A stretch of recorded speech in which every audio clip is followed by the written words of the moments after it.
Of Carrots and Blood is an arena twin-stick shooter developed by Trite Games. The game features an incredibly well-made pixel art style and fast-paced gameplay. The objective of the game is to defend a large carrot in the center of the screen from waves of mutants that are generated randomly. Once the carrot's health falls to 0%, or you take one hit yourself, it's game over. The enemies will occasionally drop power-ups for the player. These have a variety of effects, from making your projectiles magnetize towards enemies or shielding the carrot from damage. Power-ups last for a designated period of time, though will be overwritten if the player picks up another one before the effect ends. The primary goal of the game is essentially a score attack. Each kill adds 1 point to your score count. Also, a global leaderboard is available which displays the current top 10 scores.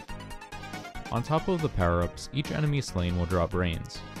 Back in town, a shop will accept these brains as currency in exchange for gadgets that the player can bring into battle. 2 item slots are available, one for accessories and the other for equipment. Accessories provide passive boons to the player, like granting an additional hit point or causing power-ups to drop more frequently. Equipment, on the other hand, is an item that provides an activated buff, which can be used once a bar has been filled after killing enough mutants. Questionably, on the controller, the button used to activate equipment is the Y button. Since players will always want to keep their thumb on the right stick, this means that clawing with the right hand is the most optimal way to play. Logically, binding the activation to a shoulder button would have been a much more sound choice. There's also no way to rebind controller buttons in-game without using a third-party software like Joy2Key.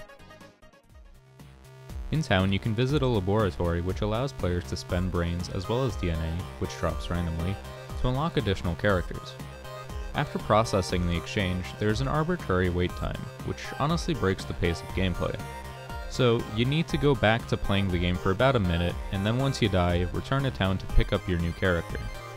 This, instead of just having the character unlock right away. The pool of unlockable characters sits at 14 playable. Unfortunately, they all have the same properties from what I could tell, and they only differ in appearance. A lot more replay value could have been made for the game if these characters had subtle differences in playstyle.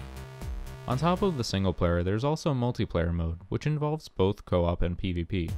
Though I was only given one key for the game, so I had no way of testing out the multiplayer. Of Carrots and Blood ultimately doesn't have a whole lot of replay value. The gameplay is very bare bones without much variation. Despite this, it is a good amount of fun for at least a few hours, especially for those that are interested in beating high scores.